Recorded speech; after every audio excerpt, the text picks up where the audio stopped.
ತಮಿಳುನಾಡಿಗೆ ಕಾವೇರಿ ನೀರು ಹರಿಸುವ ವಿವಾದಕ್ಕೆ ಸಂಬಂಧಿಸಿದಂತೆ ಸುಪ್ರೀಂ ಕೋರ್ಟ್ನಲ್ಲಿ ಇಂದು ಮಹತ್ವದ ವಿಚಾರಣೆ ನಡೆಯಲಿದೆ. ತಮಿಳುನಾಡು ಸರ್ಕಾರ ಸಲ್ಲಿಸಿರುವ ಅರ್ಜಿಯ ವಿಚಾರಣೆಯನ್ನ ನ್ಯಾಯಮೂರ್ತಿ ವಿಕ್ರಮನಾಥ್ ನೇತೃತ್ವದ ದ್ವಿಸದಸ್ಯ ಪೀಠ ನಡೆಸಲಿದೆ.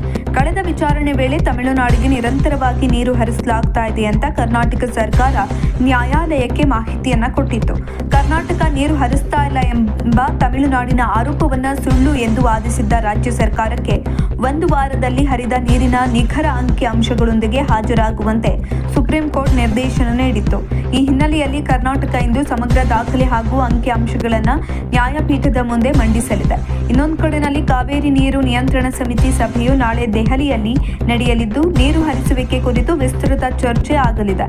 ತಮಿಳುನಾಡಿಗೆ ನಿತ್ಯ 12,000 ಕ್ಯೂಸೆಕ್ ಬದಲಿಗೆ ಕೇವಲ 6,000 ಕ್ಯೂಸೆಕ್ ನೀರು ಹರಿಸಲು ಅನುಮತಿ ನೀಡಬೇಕು ಅಂತ ಕರ್ನಾಟಕವು ಈಗಾಗಲೇ ಕಾವೇರಿ ನೀರು ನಿರ್ವಹಣಾ ಪ್ರಾಧಿಕಾರದ ಮುಂದೆ ಮನವಿಯನ್ನು ಸಲ್ಲಿಕೆ ಮಾಡಿದೆ. ರಾಜ್ಯದಲ್ಲಿನ ಜಲಾಶಯಗಳ ನೀರಿನ ಕೊರತೆಯನ್ನು ಮುಂದಿಟ್ಟುಕೊಂಡು ನಾಳಿನ ಸಿಡಬ್ಲ್ಯೂಆರ್ಸಿ ಸಭೆಯಲ್ಲಿಯೂ ಈ ವಿಚಾರದತ್ತ ಸಮಿತಿಯ ಗಮನ ಸೆಳೆಯೋದಕ್ಕೆ ಕರ್ನಾಟಕ ಸಜ್ಜಾಗಿದೆ.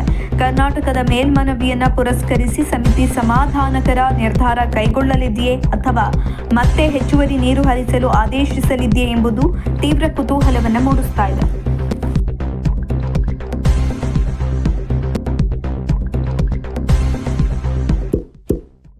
ಇಂತಹ ಇನ್ನಷ್ಟು ವಿಡಿಯೋಗಳಿಗಾಗಿ ಲೈಕ್ ಮಾಡಿ, ಫಾಲೋ ಮಾಡಿ, ಶೇರ್ ಮಾಡಿ.